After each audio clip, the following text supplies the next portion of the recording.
Looking for your next cricket adventure? Then look no further and join Gullivers Sports Travel and follow the England cricket team on their tour of India in early 2024. Experiences include flights, guaranteed tickets, hotels, and more. So what are you waiting for? Find out more at gulliverstravel.co.uk today.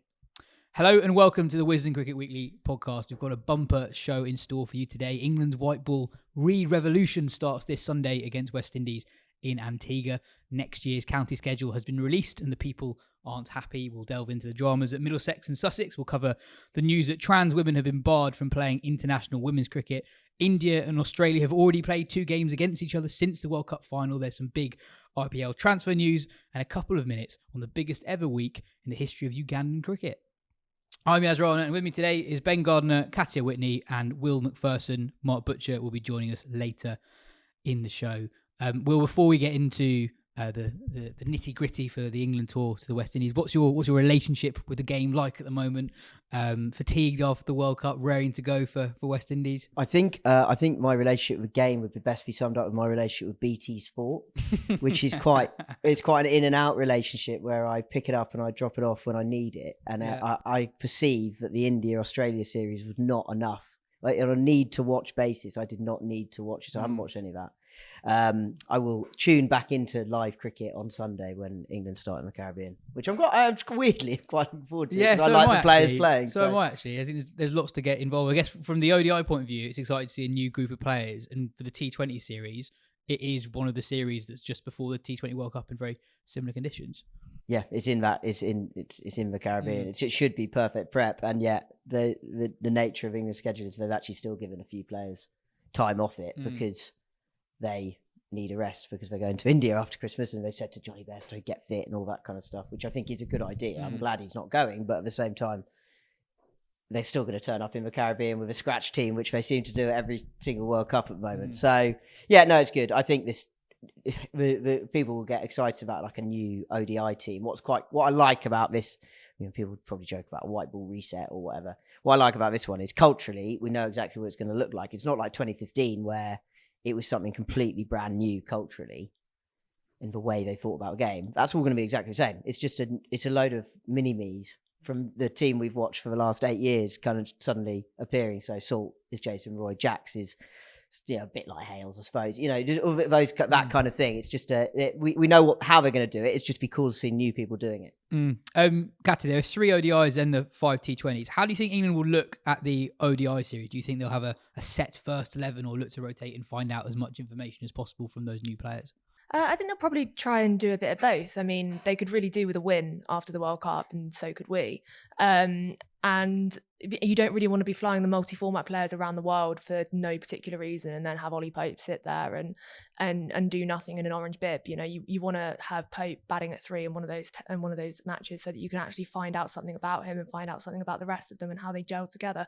Because that's ultimately about what this is. It's about finding a squad that gels together over the next 4-year cycle. You're not going to achieve all of that in the West Indies, but you're going to achieve a start.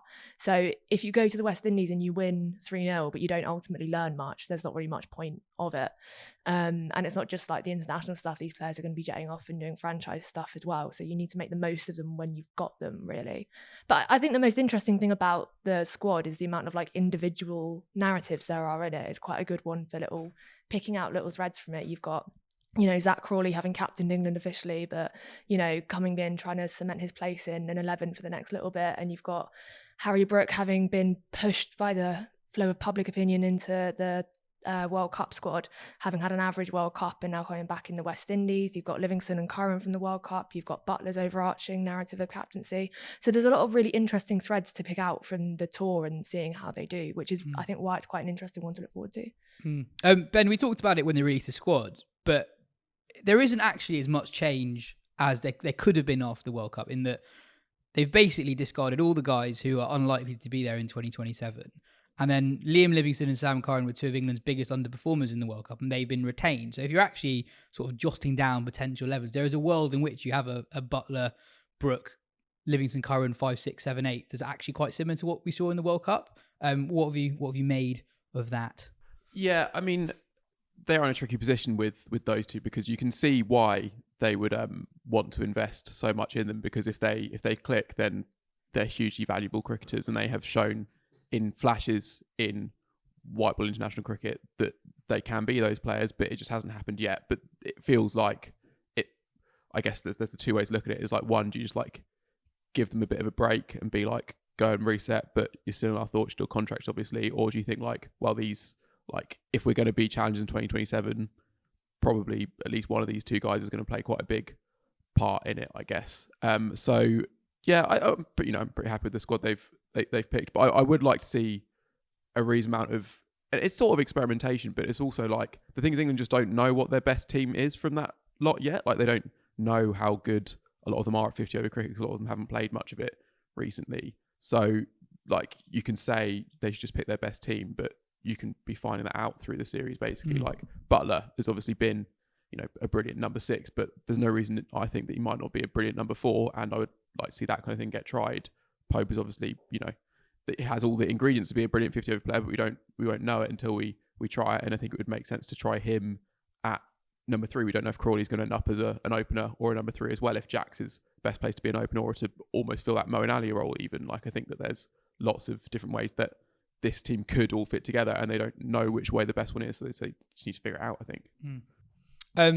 Talking of excitement for the series, well, there's no Josh Tongue. He's been ruled out with injury, and Matt Potts has come in to his place. But I'm genuinely really excited to see how those trio of quicker new bowlers in Gus Atkinson, and John Turner as well. John Turner's rise is sort of illustrative of how England go about selection nowadays, because even avid followers of county cricket might not even have heard of his name when he was first picked. He's played one championship game, I think, isn't he? Yeah. He's played 2 or 3 first-class games, but only one of them is in the championship. He has come from nowhere. He's only just qualified.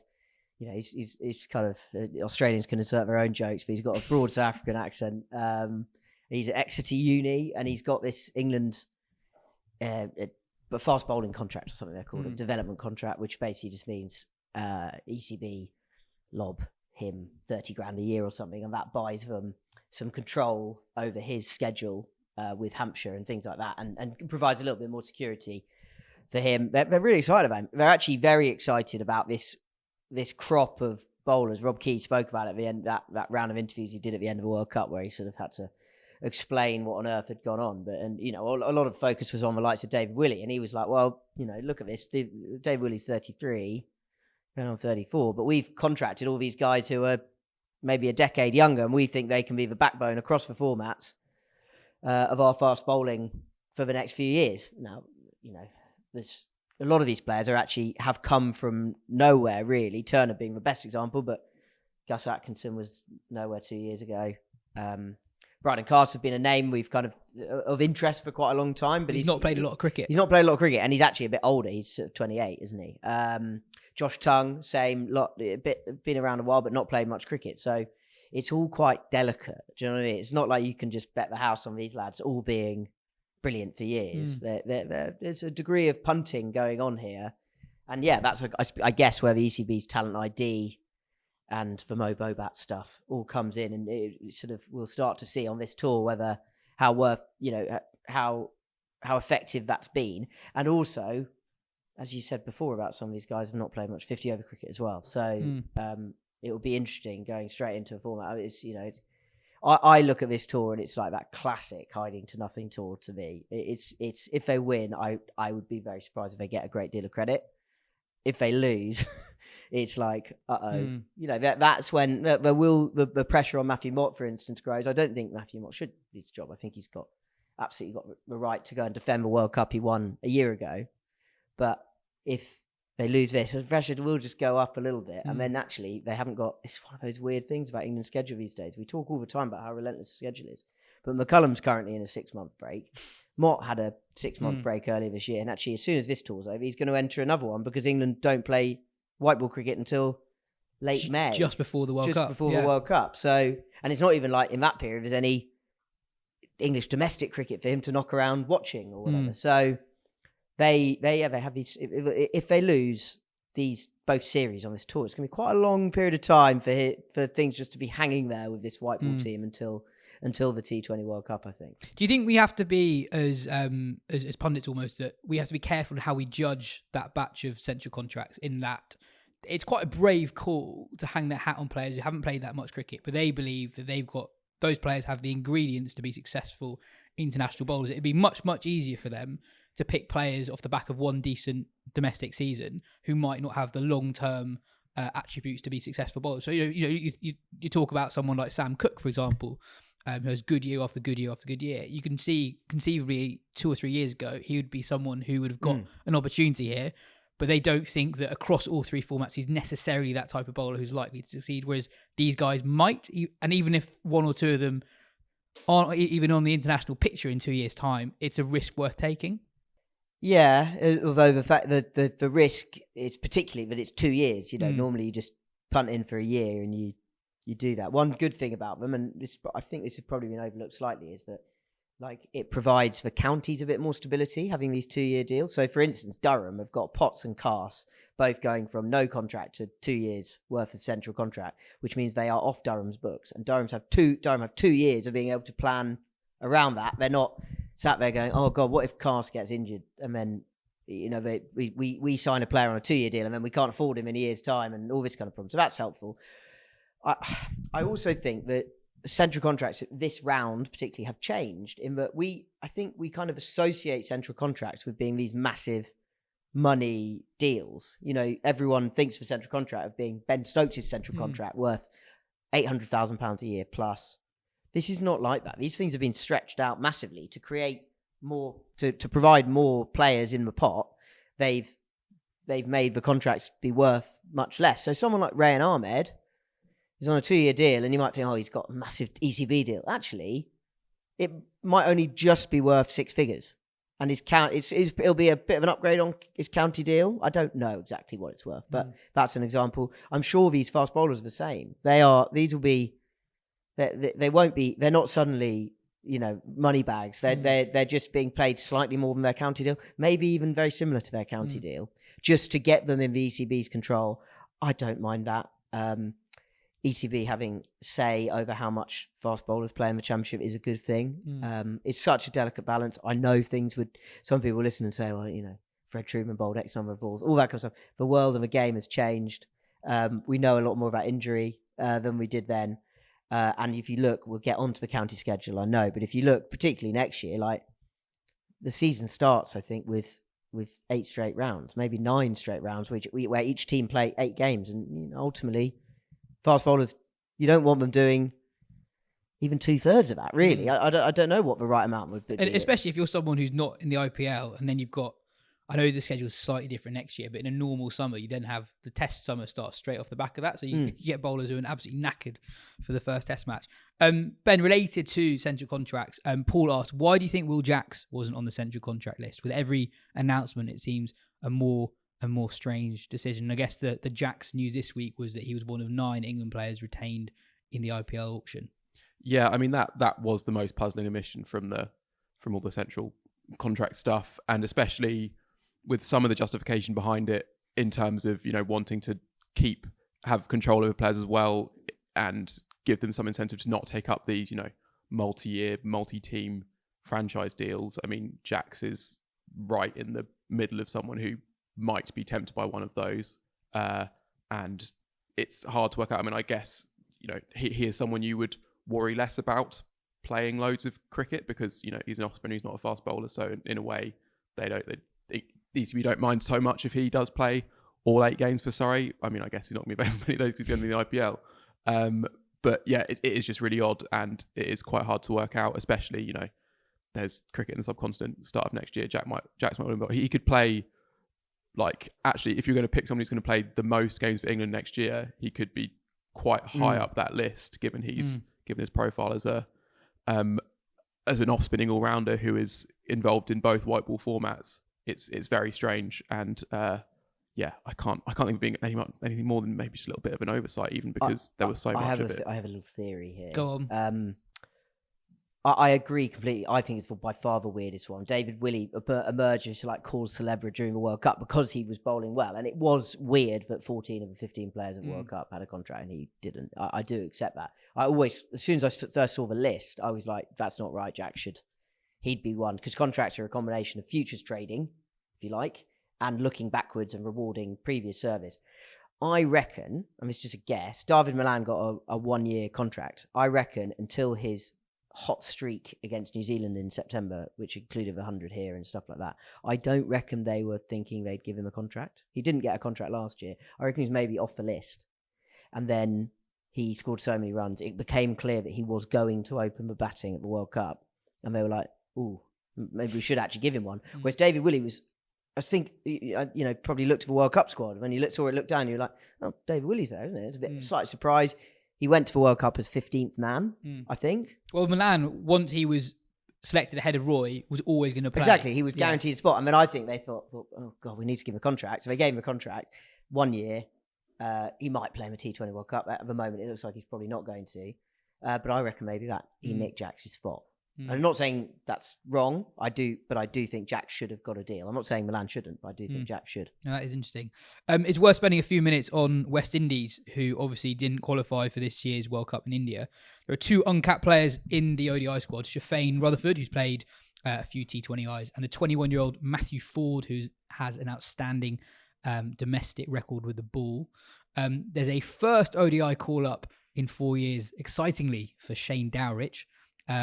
Who has a really poor domestic list day record, actually. Shimron Hetmeyer is there, as is Alzari Joseph. England slayer Roston Chase is in there. Then some less familiar names in the talented young batter Alec Athanase, who made a decent half-century on Test debut, I think, early in the year against India.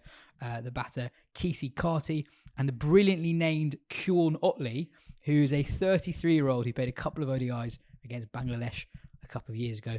Ben, there's some drama around the omission of Darren Bravo, who hasn't played ODIs in 2 years, is about to turn 35, and has quite a poor international white ball record, having played over 120, 130 games. But you can still see why he and his mates aren't happy. Well, yeah, I mean, because if you look at some of these players who have been recalled in Dowrich and Otley, they fit a similar profile, but you'd say a less talented and have done less in international cricket overall as well. And also, Darren Bravo is probably not going to be there at the 2027 World Cup, but West Indies are not in the planning 4 years ahead stage right now. I think they're in the let's really try and get a series win over England, which actually is quite a feather in our caps position.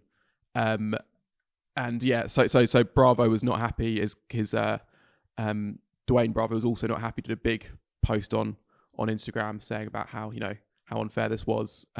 Darren Bravo has taken a step back from cricket in the wake of the news. I wonder as well if there's just a certain amount of it that's just a communication thing, where either Bravo might have been told to go back to domestic cricket and make a lot of runs, which he has done. He was in excellent form in the Super 50 Cup, and still doesn't get this call up, or if there's just been very little communication at all, which can sometimes be the case with West Indies selection. Remember, there was a situation with Sunil Narayan a couple of years ago where the selector at the time was like, I think I've heard from someone that he's not really available for selection. And it's like, well, you're the guy that should definitely know for sure if, one of the best T20 players you have is available to play T20 cricket for you.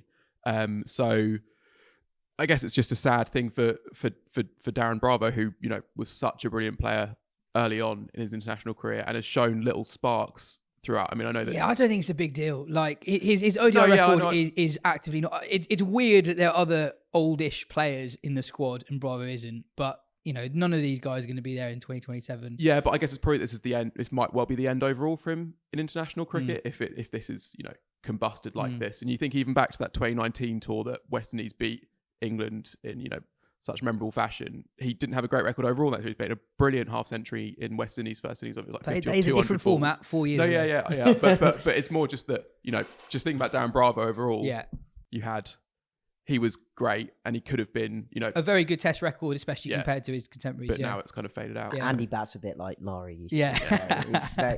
But West Indies drama is always fun because what it normally involves is, and this is a good example of that, is the selectors or the people in power are often great figures from a very long time ago, like 30, 35, the West Indies team, and then they end up winding up great T20 players from, like 10 years ago. Do you know what I mean? So like Darren Bravo's teeing off, you get Russell piling in occasionally, like these lads just, it's just generational warfare, if you like. And I think it's quite fun. It's quite a smooth PR operation, actually, seeing basically all the West Indies T20 greats coming out in defensive. Must be a WhatsApp group. Right? Yeah, it must be.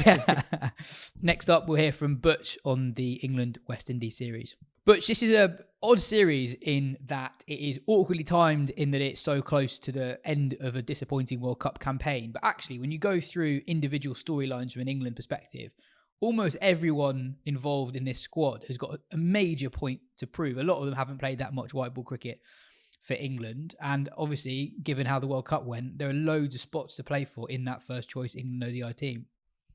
Absolutely right. I'm actually, this is in the age of there being more cricket than there is words to say about it. I'm actually really excited about the series. It's slightly low key. It comes off the back of a major World Cup, yes. But I think as far as England's journey to the next World Cup in South Africa goes, this is a major starting point. It's huge for Butler and Mott, I think, because the vultures will be circling around them anyway.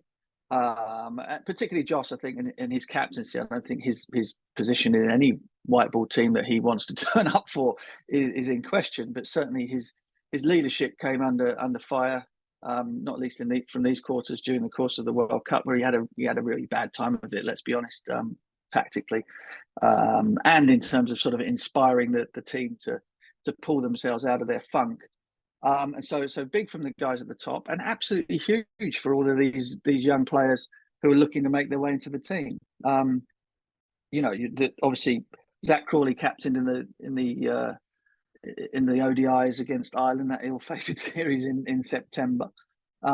He wants to find a way into England's white ball teams. You've got Ben Duckett. He and Ben Duckett at the top of the order in Test match cricket have been fantastic. Duckett is probably someone who's really up there challenging for a top four spot in the whatever the main team might be as you go forward. Brooke, obviously the disappointment of being released by the Sunrisers, doesn't have an IPL gig at the moment, and kind of didn't really sort of set the world alight in the World Cup, despite the fact that he was perhaps the most informed batter that we had out there. They're just a hell of a lot of really good stories. The bowling attack is almost completely new.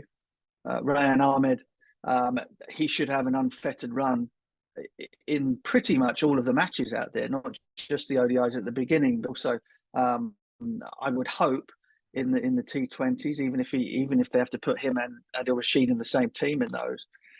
So his continued development excites me a lot, because I think there is a maturity in him that you rarely find in wrist spinners. And I think given an extended run and a sort of like a prominent part in the side, that he can really show what he's capable of. Tongue's now out, isn't he, injured? So that's a major blow for him. But somebody like John Turner, who's barely played any cricket of any type whatsoever, finds himself in a position where he might well be taking the new ball. Him and Bryden Cast might also find themselves as a partnership through middle overs types of things. So there's all kinds of roles up for grabs, and all types of players who have a massive reason for this to be a huge tour. And for that reason, I think it's going to be worth tuning into. I guess on John Turner, it's an amazing story. This guy's barely played county cricket, but he's been identified as someone who potentially has the attributes to be an excellent international bowler. I thought what you said on Rahan Ahmed's quite interesting, because he's going to get probably the longest go he's got so far with England. Yeah. He's still only 19 years old. Do you think we in England need to be cautious in how quickly we judge him, because he is still so young and still relatively inexperienced as a wrist spin bowler? Other than Rashid Khan, really very, very few wrist spinners. You see in this ongoing Australia-India series, Tanvir Sangha, who's thought of really highly in Australia, he's had a tough time. You can have all the talent in the world as a young wrist spinner, but actually to be effective this early in your career has basically never been done before.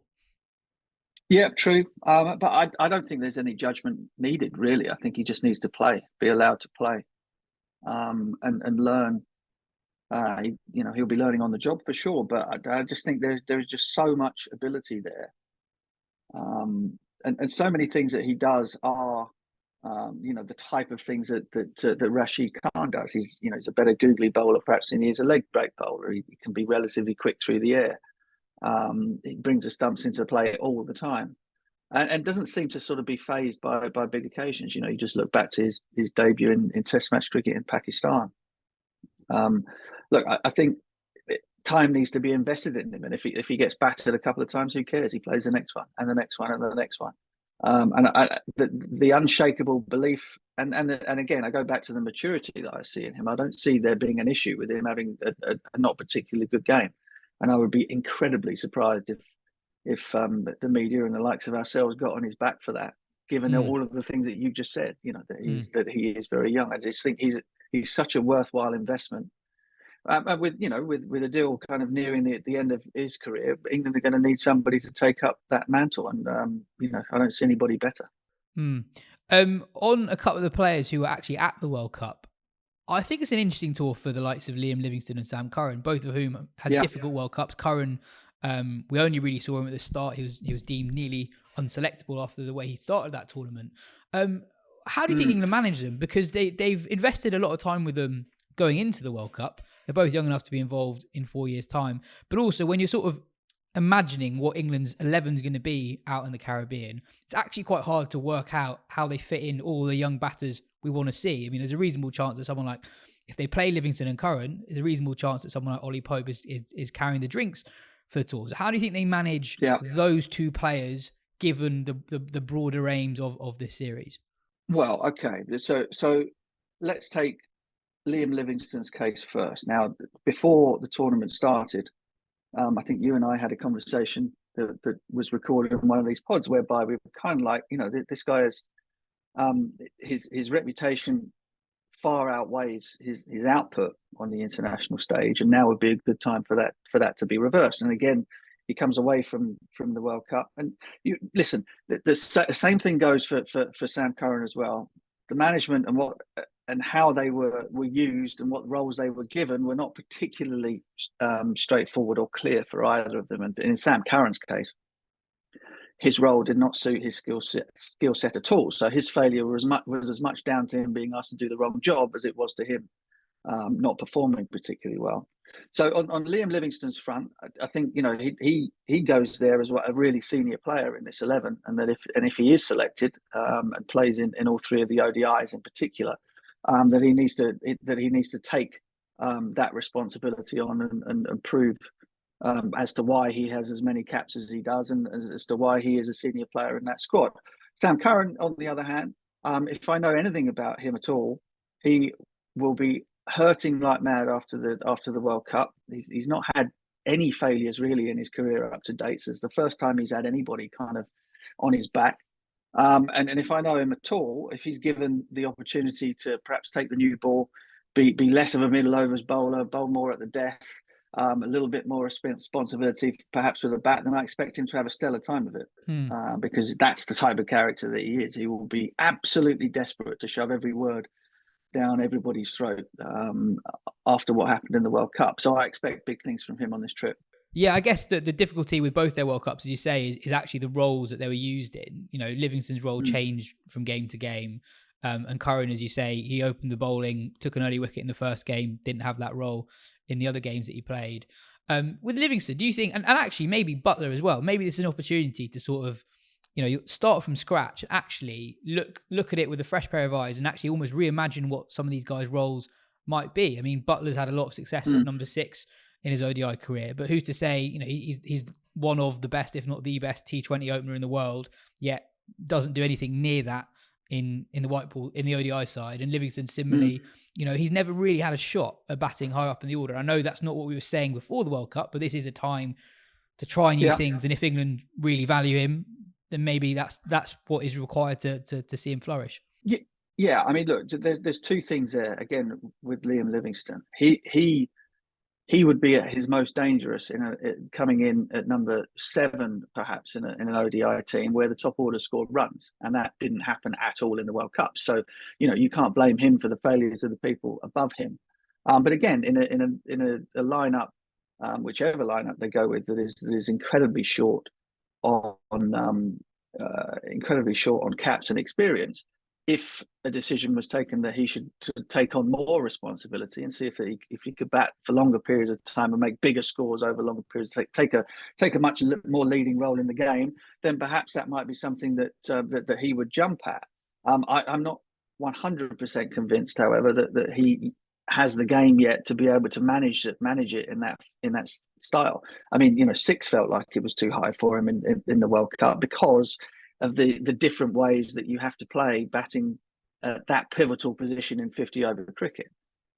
So look, that one perhaps part, but I think that as far as Sam Curran is concerned, the more responsibility he's given that he's being asked to perform a role that he's equipped to do, i.e., when the new ball is swinging, and when if you're saying to somebody about Sam Curran, would you rather see him bowl 8 overs through the middle, and a couple at the death, or would you rather see him bowl four with the new, couple in the middle, and 4 at the end? You'd go for the latter, right? And that's kind of that's where his strengths lie as a bowler. And of course, with the bat, he's very, very versatile in terms of where he can come in.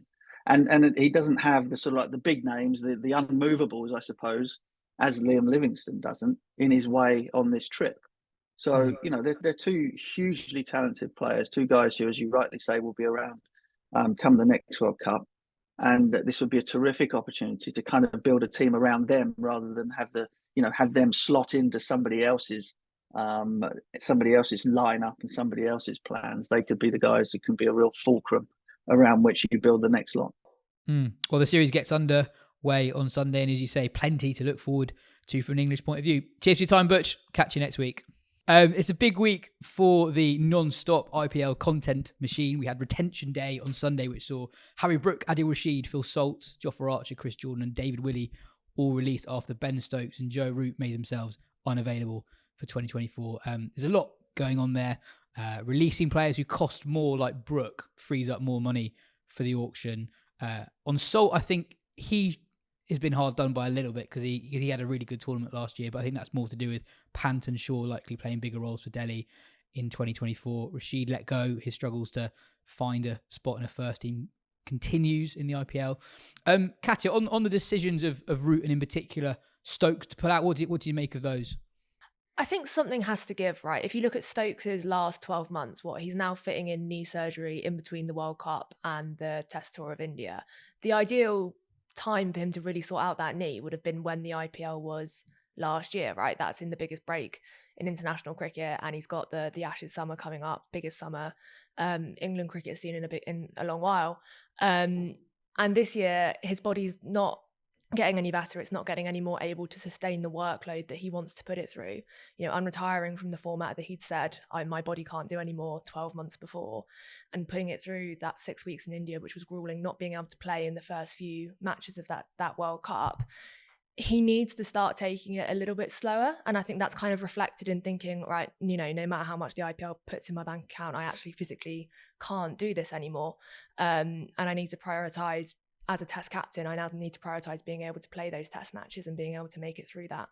So I think it's just a reprioritisation with him. With Root, I think it's a bit different. Like he didn't play those ODIs, and he's got various franchise gigs, but nothing really like huge like Stokes and that kind of thing.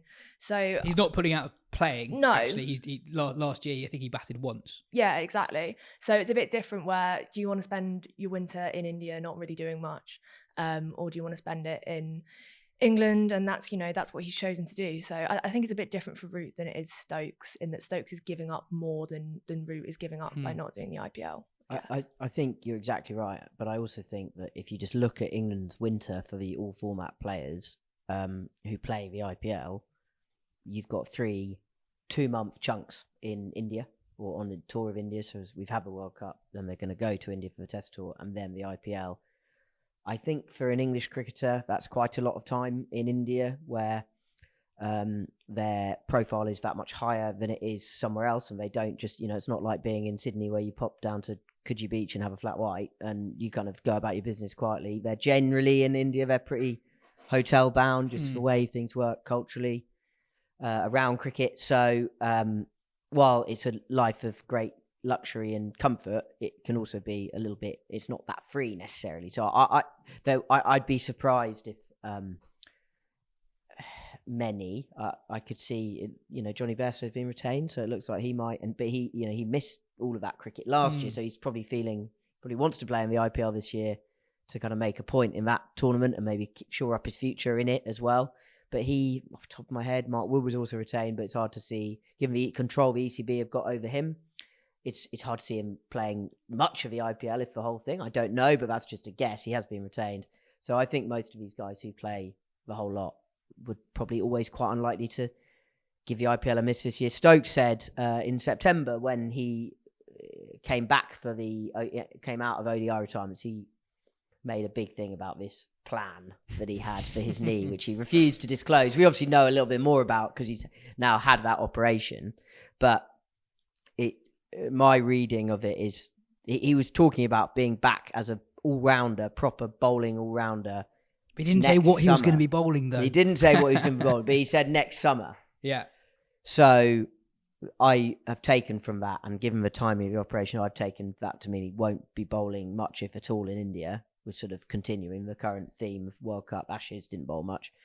But then that period of rest around the IPL, or maybe even another operation or something, I don't know, but that would mean he's bowling by then. So the period of not playing in late March, April, May will sort of get him bowling. And maybe even June as well, because if he's not playing any T20 cricket, he's not playing this series in the West Indies, he's not playing in the IPL, his next opportunity to play T20 cricket before the T20 World Cup, which is, I believe he hasn't pulled out of yet, is that Pakistan series. Yeah, it'll be the third World Cup in a row where he just turns up and he plays a couple of games before him, and let's see how it goes. I don't know what the plan is with Ben Stokes in the T20 World Cup. I don't get the impression that he's not going to play in it, though. I haven't heard that he's not going to play, and I feel like they're probably planning to have him. And especially now Milan's not in the T20 squad, I can see how Stokes' position is a bit more compatible with modern T20, if you like. You wouldn't want both of them in your top four,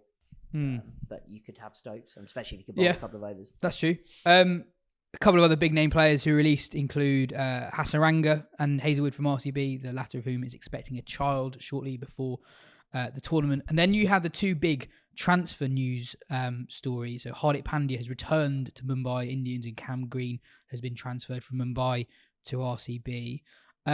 Stephen asked a question for the pod about transfers in county cricket and more generally. I found myself following the IPL more closely over the last couple of years, partly as it serves as a nice lead into the English summer, and also because of its undeniably high quality. The other day I found myself surprisingly drawn in by the IPL retentions and moves being announced by the various teams, particularly the swaps and player releases. It made me realise that the chat about trades and recruitment feels like a bit of a novelty in cricket. I wouldn't want the endless transfer speculation you see in football, but considering how much cricket chat is about selection and balance, it feels like more could be made around trades and how teams need to fill certain gaps, etc. Ben, Sunday felt like football, really, like how Twitter was going crazy about which big name India player is going where. And at the moment, the IPL is still a competition that is about 2 months long. And they need to generate interest throughout the year, and this did it in spades. Yeah, well, I think if you like this, then you're in for a treat over the next few years, because I think, this will only become more and more of a thing for a few reasons. I mean, one, you get people saying, well, Test cricket's dying, ODI cricket maybe been off, and let's only play T20I cricket in World Cups. That leaves a lot of space for other stuff. And that can't all be the IPL. I mean, you get IPL spin-off franchises playing these other competitions, but the IPL machine will want the IPL being talked about, and this is a way to do it.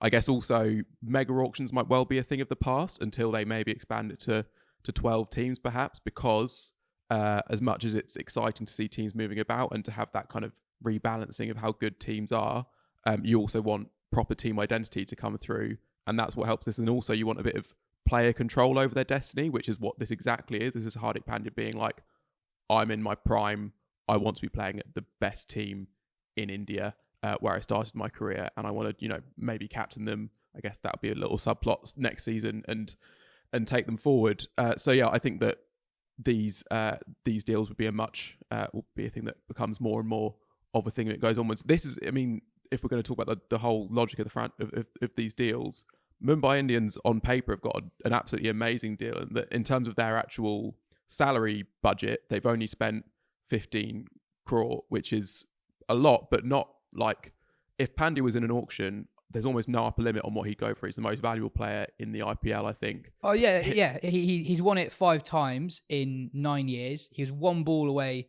from winning it 6 times out of 9 years. He was captain for the last 2 years at Gujarat. They're only 2 years of existence.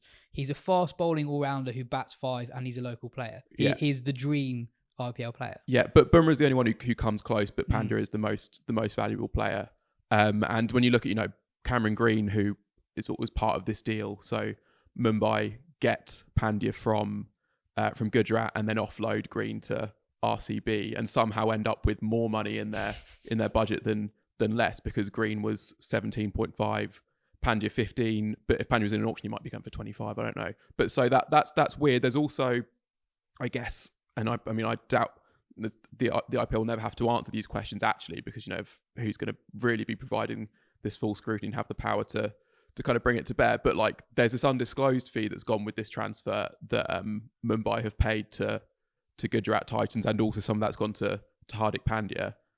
That's come out of their owners' pockets, but it's not come out of their salary budget. And if you can do that, then that seems like it makes a bit of a mockery of the fact that you have these salary caps to begin with. But yeah, it's an interesting transfer, and if you like interesting transfers, I think there will be more in the years to come. It feels like the sort of financial side of the IPL is going to change quite a lot over the next few years. You mentioned mega auctions, but also there was a report last year or the year before that as a percentage of the overall money involved in the competition, IPL players actually do earn a relatively small proportion compared to other major sporting competitions. Anyway, moving on. Whether it's an autumn evening, Boxing Day afternoon, or a miserable March morning when the start of the season seems a million miles away, it's always a good time to pick up some first-rate cricket literature. Save between £5 and £100 on a selection of titles from Fairfield Books, including Being Geoffrey Boycott by the man himself, the multi-award-winning Who Only Cricket Know, and Moeen Ali's children's book, The Legend of Spark Hill, as well as subscription offers for Wisden Cricket Monthly and The Night Watchman. If you spend between £20 and £50, £5 will be deducted from your total. If you spend between £50 and £100, you save a tenner. If you spend between £100 and £150, you save £25. Spend between £150 and £200, you save £45.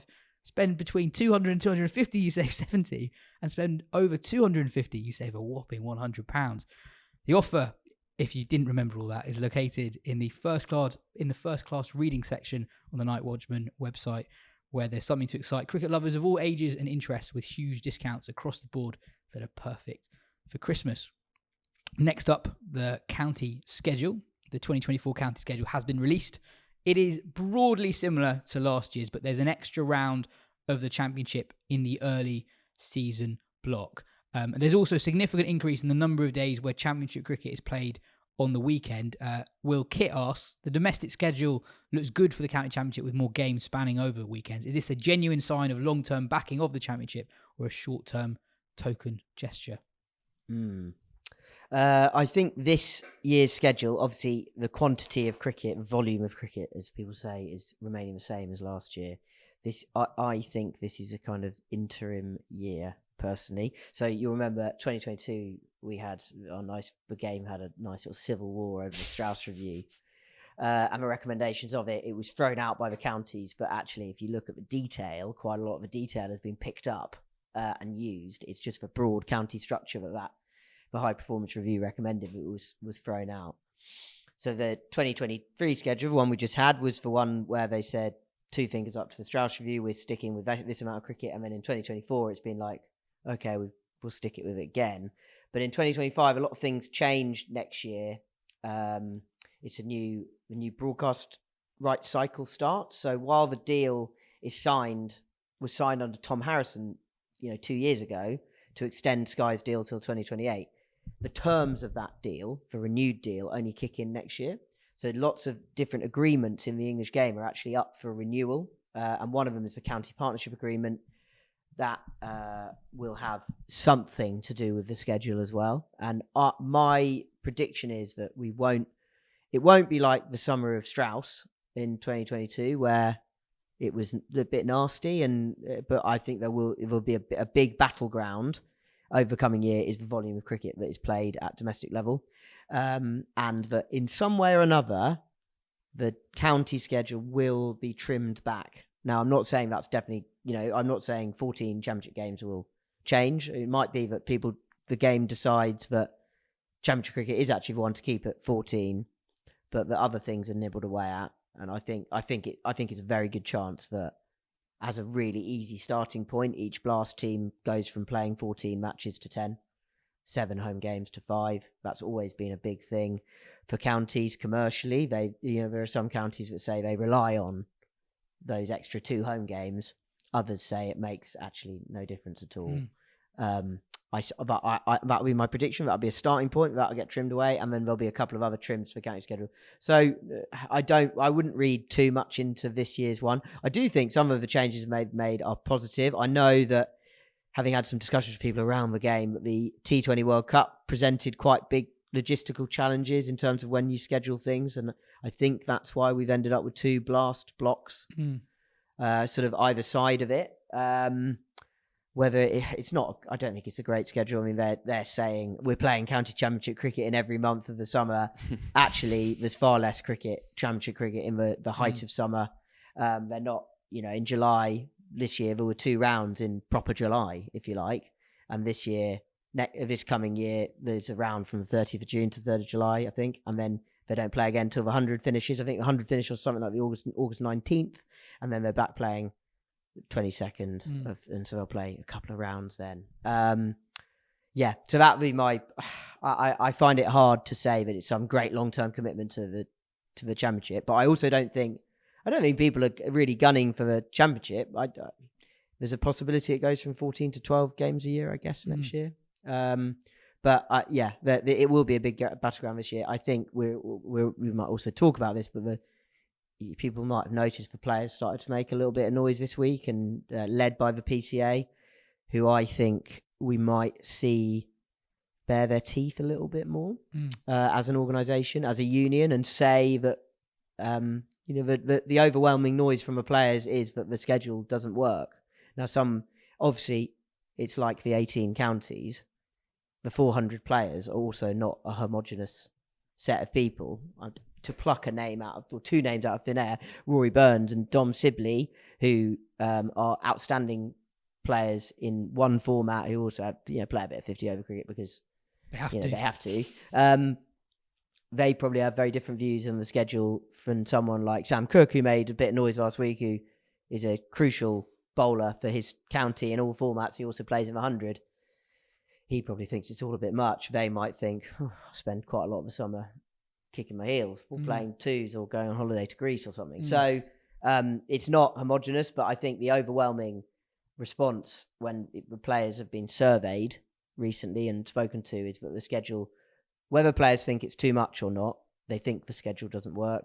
The big thing is the really chunky lump of first class cricket at the start of the season, and next year that is a long spell of week after week. And then the other thing is back-to-back T20s, which you just don't see anywhere else in the world. Yeah, but Ben, you picked out a couple of examples that are really extreme. So there's quite a lot of back-to-back games where teams are playing 2 evening games days in a row, but there are 2 teams. So Surrey, there's a weekend where they play an evening game here at the Oval on the Friday night, and then they're playing a game at 2:30 at Hove the next day. So when you think, and then Sussex also have the same thing where they play Canterbury on a Friday night and then Hove again at 2:30 the next day. So when you think about that, actually from a practicality point of view, your game is done by what?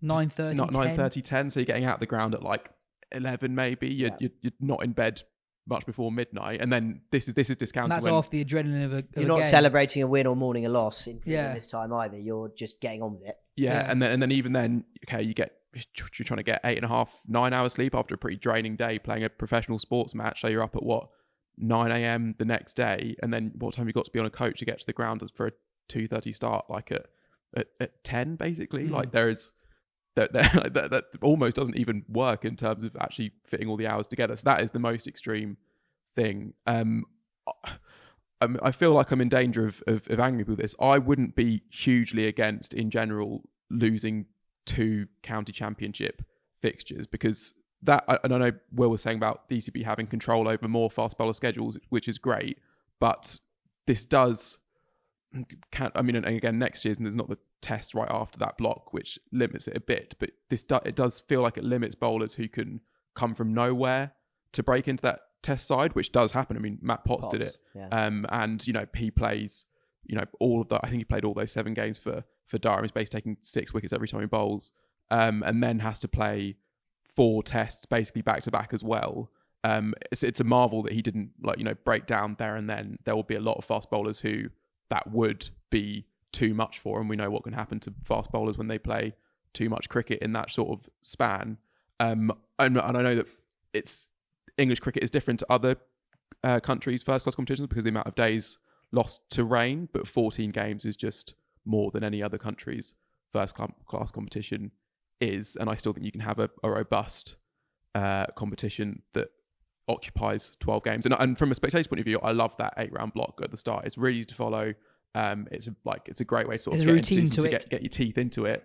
But from a player's point of view, particularly a fast bowler's point of view, I think it must be holding bowlers back. When you hear them talking about, you can't bowl 100%, you have to bowl kind of 70% through a season just to get yourself through it. And that's not a great place to be, I guess. Yeah, I think I broadly agree. I guess the game changer for me, I agree with the point that I'm not sure how much extra entertainment or value there is in those 13th and 14th rounds. That said, if there was a compelling way of getting red ball cricket in that white ball bit where there's very little at the moment, then I'll be open to that, because I think it is wrong that your best red ball players are so short in cricket in the heart of the summer. I think what sometimes gets lost in this, though, is it's not just the players, it's the support staff as well, because you hear professional sports players start to complain about playing too much sport, and you're tempted to get out the world's tiniest violin, and you're a professional sportsman.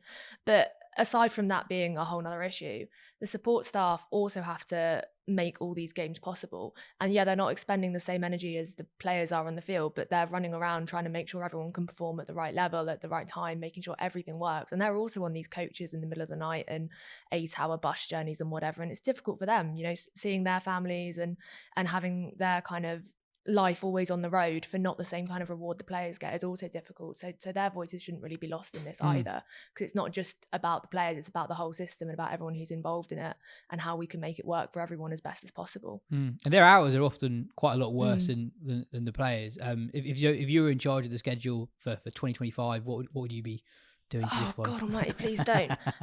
You were using the analogy earlier, actually, of the suitcase that you repack. Ben was using the analogy earlier of the suitcase you repack, and no matter how many ways you put it down, you're never going to be able to get the zip done up. I don't think there's anything you can do apart from trim fixtures. And I think I'm kind of with you on the 2 county championship fixtures are probably the best one to lose, said quietly. Or you go extreme, play cricket somewhere else in March and October. Probably cost a lot of money. County cricket on the road. I also, just one more thing, I wouldn't be against re-looking at the idea of a non-county first class competition in August. I know that I don't see, not quite worked out how that would interact with the One Day Cup, but like some sort of regional competition, or a best the best. Other countries do that, and I think I could see how that makes sense as something to offer something to fans of that type of cricket when there isn't that type of cricket on as much. Narratives obviously sprout up around different things, but obviously England have had a poor 50 over World Cup, so there's probably going to be quite a lot of focus in the next year of making sure that before the 2027 World Cup, young players are playing a 50 over competition. I'd be really surprised if, when things get remodelled for 2025, there isn't a bit of 50 over cricket outside the 100 window. So, maybe Will Jack's a bad example because he's now an IPL player, but I would think there might be I've always felt, actually, and we did it in 2019 and before, that you'd start the season with 50 over competition. I've always thought that's a good thing. We've now got hybrid pitches. I don't think 50 over cricket is that badly affected by April weather. I just don't think it matters that much unless it just rains, and you can't play any cricket with rain. So I don't really think it matters if it's a bit cold and you're watching 50 over cricket or playing 50 over cricket. I also think it's a nice lead into the season for bowlers. So you had 4 50 over games at the start of the season. You could also split the 50 over competition. Yeah. So you play 4 of it at the start, 4 games at the start of the season, and something like 6 games during the 100, and then have a final after the 100 in September or whatever. And that allows your best white ball talent that's not at the IPL to play a bit of it in April, everyone else to play in August. So it's all things for all people. But yeah, it is really hard. I also think just you mentioned something like Surrey fixtures, this is just going back a couple of minutes, but like the North Group is far worse affected by the Blast's nonsense schedule than the South. The geography of the North Group is so, Worcester's not a northern place. Northampton and Worcester by any measure are not in the North, but we put them in the North Group because they're in the 9 most northerly. But they're also in the same group as Durham, which means that they travel so much. So that is no good, and that has to stop. I mean, I feel for Alan Fordham, the man who hardest job in cricket. The schedule. It was a really hard job. But I just think it's madness. The Blast schedule is extraordinary. And that's what the players are really kicking up about at the moment. And they would say this is not high performance, this is not professional sport, etc. And then the problem is that the perception is that some, in terms of members and feedback, some members don't mind if it's only been played at 80%. They're just happy to have something in front of their eyes. And maybe they are, that is a valid view. Well, you reported on two of the bigger county cricket stories over the last few weeks. So Sussex are a county that have had a tumultuous few years, really. So this winter, the move of Ali Orr down the south coast to Hampshire sparked either directly or indirectly the resignations of Ian Gould, Sarah Taylor and Chris Adams from their various roles at the club. I guess my question is, why has the reaction to the Orr move been so fierce? Because from a sporting point of view, this is a guy who's playing Division 2 cricket. He's talked about as an England prospect, and he's moving to a county that's challenging for titles in Division 1. And he's yet to really establish himself as a T20 player down at Sussex when there's actually potentially more of an opportunity to do that at Hampshire. Yeah, if you look at it on paper, as you say, it's a really logical kind of county transfer. Hampshire, you'd say, are a really good side, but one thing they've really struggled for is top order runs. They've gone and signed a guy who's one of the best openers of Division 2, so it's kind of a logical step up. When Hampshire have struggled for top order runs for a couple of years. Yeah, it's nothing new, and they hadn't done anything about it until now. The reason it sparked such anger is, my perception is that Orr didn't want to leave. He's not leaving because it's not like a kind of Jack Haynes leaves Worcestershire. It's a similar kind of thing where it's a homegrown young player moving on. That's very much done by choice to go to the bigger county and work with Peter Moores and better himself at Notts or whatever. This is being sparked essentially by a fallout with the coach. Certainly has contributed to it. Quite how much it's contributed depends on who you talk to. But full Farbrace on the record. I spoke to him last week, and he's done various other interviews where he said they did have a row. In his mind, it was all made up. It had been made up or sorted out. Was this row off the back of Orr getting dismissed from being run out on the non-strikers end? No, it wasn't. But it was on the back of Orr getting dismissed. Okay. It wasn't. Orr had that extraordinary run where I think 3 times in 4 innings he was run out because Tom Haynes was so good at driving straight down the ground, and bowlers kept touching it, and Orr kept being out. It was a proper, crazy stuff and soppy cricket from Orr. But I think it was Grant Flower, the batting coach, who really teed off about that in the media. So. But no, it was Farbrace is on the record saying they did have a tiff. But he also Farbrace's version of events is that the thing that's really led to it is that Orr asked for more money on a deal which still had time to run. So the county told him they couldn't give him more money, and he was then allowed to go and speak to other counties for 10 days. And he found a deal with Hampshire, who agreed a settlement with Sussex. The reason there is so much anger is A, that I don't think Orr really wanted to leave, but B, Sussex fans have got mega fatigue over losing really good players. Their players, whether a lot of homegrown players have gone, but also a lot of imported players have gone who they really liked. They lost. It's a hell of an 11 they've lost, and George Garton went a couple of weeks ago. I think that was a slightly more understandable cricketing decision from a club, but he was also under contract still. So there's big fatigue there. Rob Andrew, chief exec, who's joining ECB, I think it would be fair to say that the public view of him in Sussex is very low. He has been CEO since the start of 2017, I think. So he's going to have done 7 years by the time he goes. His time at the club has been characterised by securing the club's financial future. And, you know, at clubs the size of Sussex, that is an important thing to do.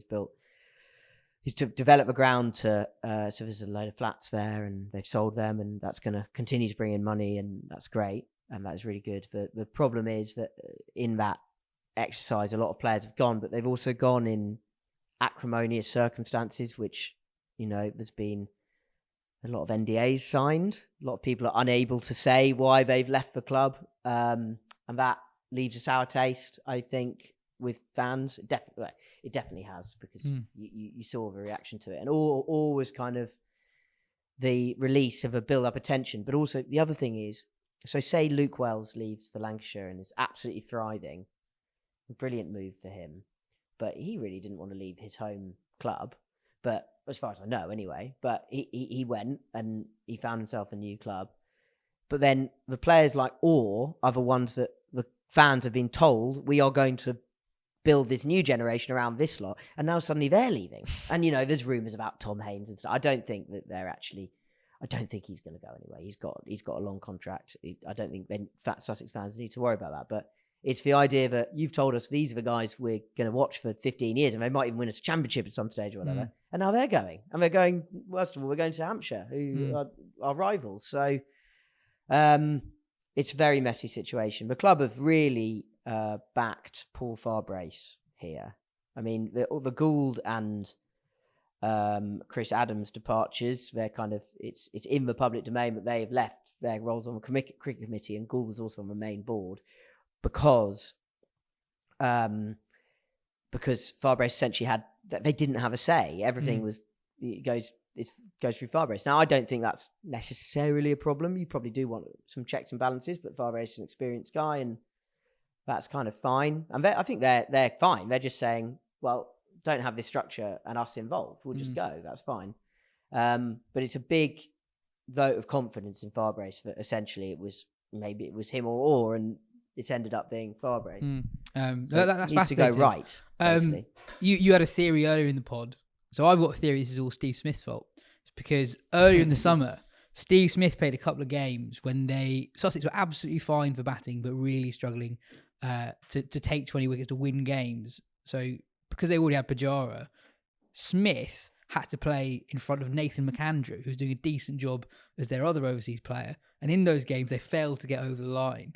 And they only finished 17 points behind Worcestershire in the end, in third place in the league. So they would have gone up had they turned those draws into wins. So, you know, had they got promotion, it might be different. Yeah, well, because I think, just to piggyback on what Will's saying, the frustration with the Orr departure was because it's understandable from a cricketing point of view, that when you're told, we have these young players, we're building around them, in 10 years' time they're going to win trophies, fans will be like, well, we're not really sure, but fine, let's maybe just about give you the benefit of doubt for a bit. And then when Orr leaves, it's like, well, of course he's going to do that because he's a young cricketer, he wants to win things. All our good young cricketers are going to do that because we're never going to get good enough to win trophies to encourage them to stick around. So they're only going to be able to get good enough to show themselves capable of winning trophies, but not be part of a trophy winning team, go somewhere else to do that. And we're just going to keep doing that forever, surely. And it's hard to see how you get out of that cycle when they've got rid of all their senior players. And so I think it's almost that it's understandable that sparks such anger, because you can see how from a fan's point of view that it's the club's direction that means that winning trophies is so far in the future that you can't keep the guys who want to be winning trophies right now.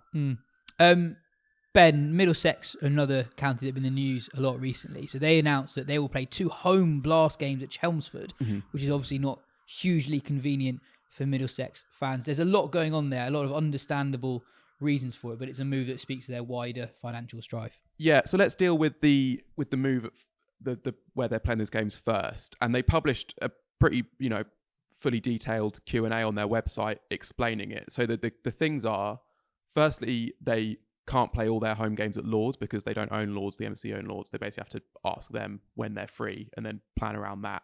They obviously have outgrounds they have access to, but the dates they had to move away from Lords this season meant they would have had to sort of set up and take down at those grounds 3 times through the blast, which just adds more onto the expense. Whereas if they go to Essex, already set up for hosting cricket, so they can go there, not really actually pay any money. I think just split the revenue essentially with Essex. So they say they can make 6 figures, I think, from each of those Blast games. It's a total of a 6-figure saving for the club by making this decision, which okay. is a very in their current state, that's a very significant amount of money. Yeah, so they can justify one of the outground games because they're playing a women's regional fixture there the next day, so they can kind of split the cost across those 2 days. And the ground, and when they play the games at Essex, Middlesex will be fully the home team. They'll have full access to the pavilion. Essex fans will have to pay. Middlesex members won't have to pay. They'll get it included in their memberships. That all kind of makes sense. I guess one issue here is the kind of the PR misstep that it took them sort of like just over 24 hours to actually explain this. Like, to think that when the fixtures come out, your fans are going to be like, what the hell, why are we going to Essex to play these games? And then also just the deeper kind of underlying reason for lots of Middlesex's struggles, which is that while they're a big club with a big history, play at a big ground, they don't get lots of the benefits that playing at a big ground comes with because they don't own that ground. So it means that actually finances are kind of always going to be a bit of a struggle for Middlesex, even if there are a few unforced errors. That means they're more of an issue right now, I suppose. Well, there's a lot that we can talk about that's actually quite hard to talk about on a podcast around what's happening at Middlesex at the moment. But just sort of on the wider point of their financial struggles, how serious is it? I think they were heading in a direction where it was going to be very serious. I don't know whether it would have got to the point of being existential, but pretty serious. Ben, but I think things have leveled out a bit this year, and they really are kind of promising that they're going to make a profit. They're required to make a profit. They're in sort of ECB special measures, if you wanted to use a sort of school term. Ofsted have been around, and they don't like what we've seen. But they're kind of they're in special measures. They're required to turn a profit, and it looks like they're going to do that. Ben's point about them being a big county is, I think this perception and reality is so different from Middlesex. I think people just associate Lords with grandeur, and their very recent history is obviously pretty poor, but their relatively recent history is good. They won Championship 2016. They have had lots of good players over the years. People think of them big county. I'd genuinely place them at 18 out of 18 now. I'd place them dead last in size of county. What are you basing size around? They own nothing. They have no assets. They even used to own a couple of houses to put players up in and stuff. They've sold them. They're like, they don't have any means of making income organically through something that they're selling that's theirs. If you see what I mean. Yeah. So and you think that's so significant that sort of outweighs geographical advantages? Well, you look at Surrey. Yeah, we're sat here at the Oval. I think this is right. 1,000 people come through the Oval every day. An average of 1,000 people throughout the year, and this is not including cricket, just for conferencing, all those kind of things. Every day, there's 1,000 people coming to this cricket ground to do something, and people are paying to do that. So they have constantly got something to sell, and that's why they're such a commercial power. We had an interview in the Telegraph over the weekend with Ollie Slipper, the new chair at Surrey, who is saying they want to build a second ground somewhere in the county to host more academy cricket and women's cricket and all these kind of things that they need more space for. So they obviously had Guildford as a traditional old school outground where they go to a club, but they want to build a ground. They want to find some green space and stick a cricket ground there. And Middlesex don't even have one ground, yeah. And they're going to Essex to play. Like, the contrast is really stark. Unforced areas was a nice way of putting it from Ben, in that they've got no assets, as I say, but they've also, some of their governance in recent years has been really, really bad. They are in a dispute of some form with their former CEO, Richard Goatley. I don't know how that plays out from here.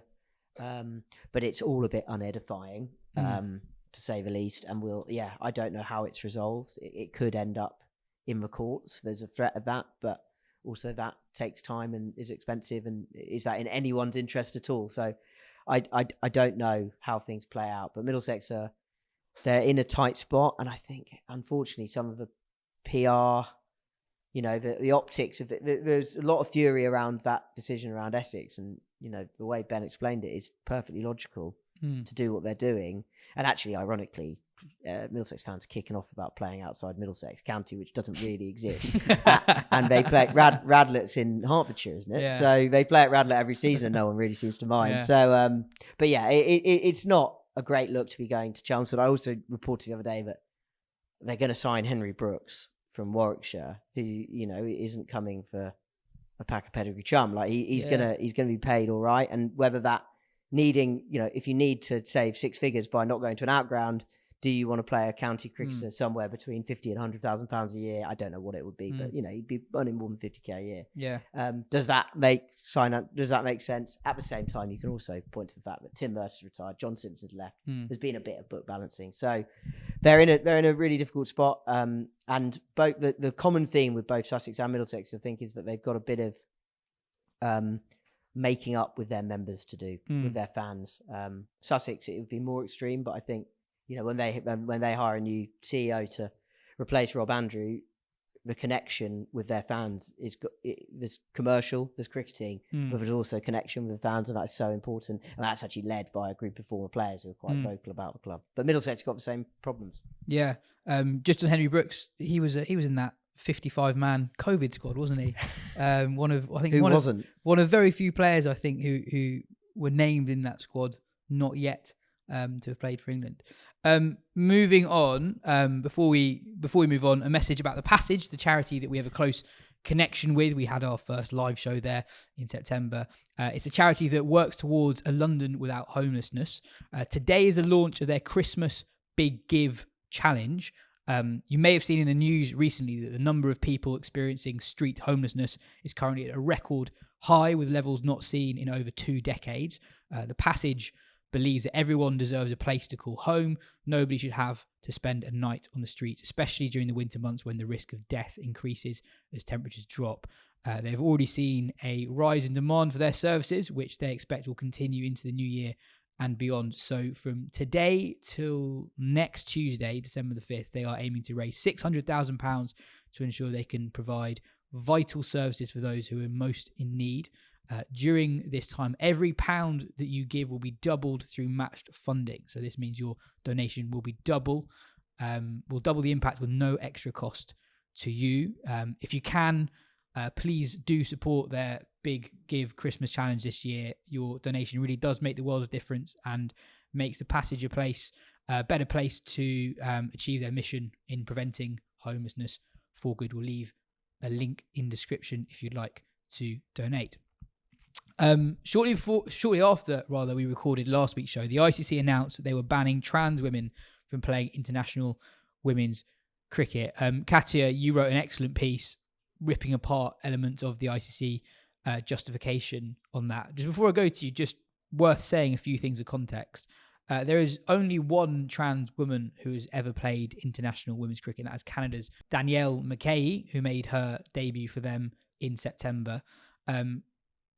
Responding to the ICC's decision, she said, "While I hold my opinions on the ICC's decision, they are irrelevant. What matters is the message being sent to millions of trans women today, a message saying that we don't belong. I promise I will not stop fighting for equality for us in our sport. We deserve the right to play cricket at the highest level. We are not a threat to the integrity or safety of the sport."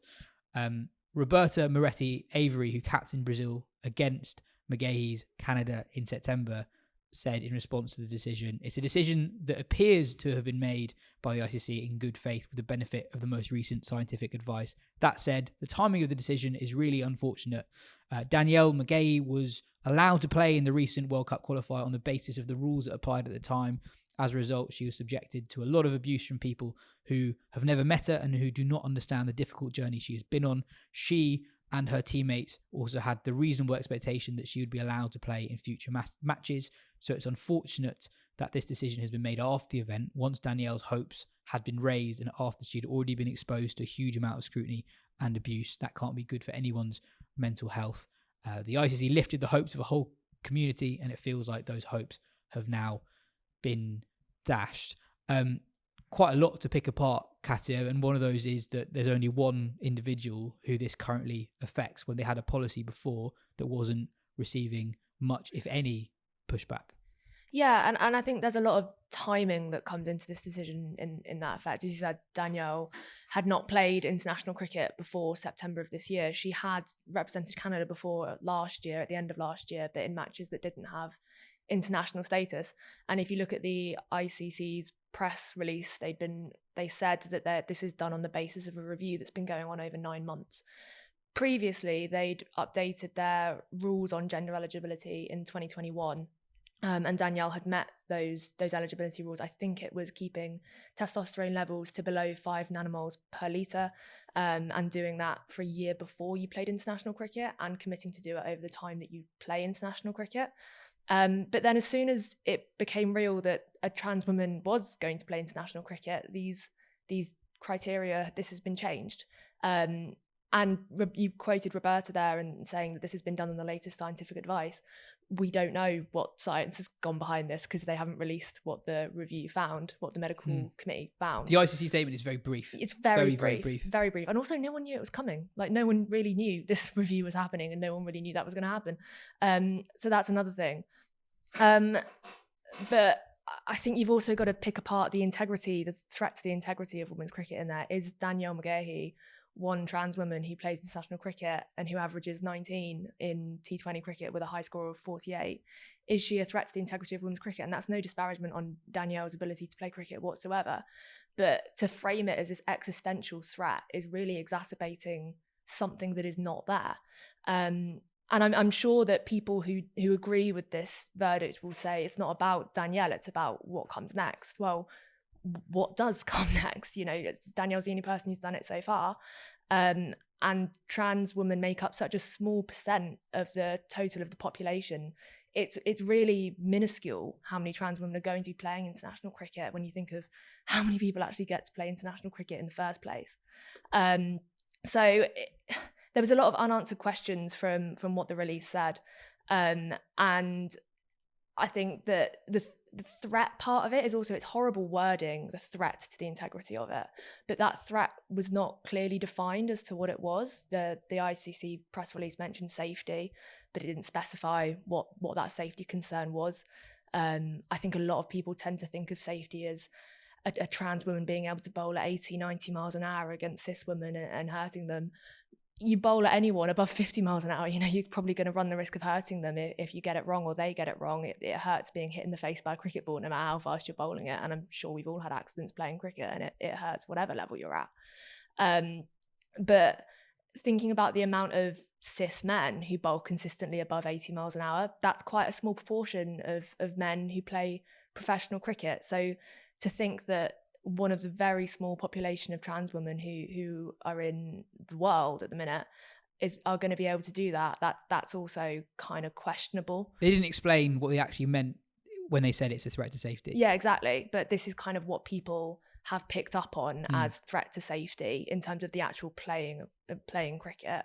And then there's also the kind of cynical idea that someone who is bowling at like 90 plus miles an hour in men's cricket will disingenuously transition into being a transgender woman in order to, well, I don't know what really, but just to play women's cricket apparently, because if you're a 90 miles an hour fast bowler, apparently there's not enough opportunities for you in men's cricket, which just won't happen. It's completely ludicrous.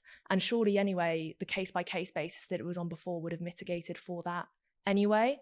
Just, it makes no sense to ban all trans women on the basis of science that we don't know what it is. That case-by-case basis seemed to have been working fine before to a certain extent, and I have no idea why they've decided to change it, because, well, on the face of it, the timing just looks like because Danielle has made her international debut. Yeah, I think it's quite insensitive to put so much scrutiny on one individual, I think.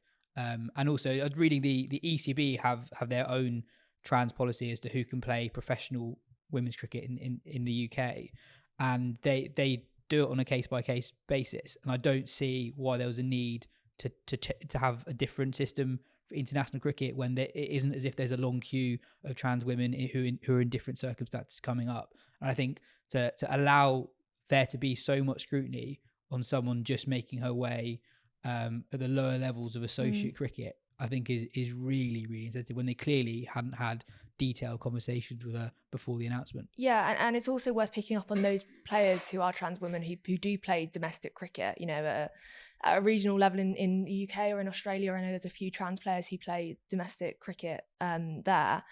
They now have a barrier, like a ceiling barrier, where they cannot play any further. And that's quite a distressing thing, I think, that you realise that who you are is actually going to stop you from progressing any further, no matter how good you are. So your country's board is saying, if you do this, you can have a growth and you can play and you can ascend the ranks. But because the ICC have made this decision on the basis of we don't know what, you will not be able to go any further. And I think that's quite significant as well. I'd highly recommend people reading Katya's piece on this. I think if you go on Katya's Twitter profile, you'll find it there. Ben, India 2-0 up against Australia in the big one, the 5-match T20I series. The first game took place 4 days after the World Cup final. Steve Smith was involved, as were Josh English and Surya Kumar Yadav. It didn't surprise me that Smith played, but Adam Zampa, Travis Head and Glenn Maxwell were still recovering from the final, as it were. 2 games so far, 2 wins for India. 2 good games, I'd say. I guess biggest talking point from a cricketing point of view is Rinku Singh. Is he the next big time Indian finisher? His record over the last year is brilliant, and he's had 2 really good games here again. Yeah, I mean his record overall is pretty good, really. I mean, if you pick out sort of phases and that sort of thing, he has the exact profile of what you'd want a brilliant finisher to be, and he also seems to have that. You can get players who they do the T20 circuit and they get really good numbers in the IPL and in Indian domestic cricket, but you're kind of looking at things like there might be something that stops them when they get to the very, very top level. But you see in those ridiculous crunch situations when you also want your finisher to stand up, when he goes and hits those 5 6s and 5 balls, that's going to make anyone catch anyone's eye. So I guess we should caveat it by saying it's a small sample size, and this is this isn't a first choice Australia side, and they're not playing at full intensity either. But the signs are all there that this is a guy that can fill a role that India have kind of struggled to fill for quite a long time. If even you can talk about MS Dhoni, but he in a way doesn't fit the model, never fitted the model of the modern T20 finisher, I guess. So he actually could be almost like the first to properly nail that number 6 role, and if he does, that's a missing piece in a team that doesn't have very many missing pieces. Elsewhere this week, Zimbabwe are in real danger of not qualifying for the T20 World Cup after losing to Uganda in the Africa qualifier. 2 teams advanced from that. Namibia have already confirmed qualification. Uganda, that Zimbabwe game was actually their first ever men's game against a full member, have a really, really good chance of going through. They need to beat Kenya and Rwanda in their last 2 games to make the World Cup.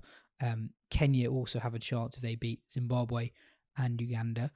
In Pakistan, Imad Wasim has retired from international duty. Mohammad Rizwan politely expressed his surprise at the decision on Twitter. Wasim had a better than decent chance, I'd say, of being involved in Pakistan's T20 World Cup squad in a few months' time. Don't worry, we'll get pod favourite Sad Sadiq on soon to talk about the latest drama happening there. And to finish off my favourite story of the week by far, Shakib Al Hassan, master diplomat, has announced that he's running for parliament in Bangladesh in the new year, hoping to follow the footsteps of teammate Mashraf Mortaza in running for office. I'm sure that will go well. Anyway, that is it for today. Cheers, Ben. Cheers, Katya. Cheers, Will. Obviously, a lot of county cricket chat today. If you want to read any of Will's reporting on cricket in general, but in particular County Championship, head to the Telegraph. Thanks for listening, folks. We'll be back next week, by which time England would have played at least 1, maybe even 2 ODIs.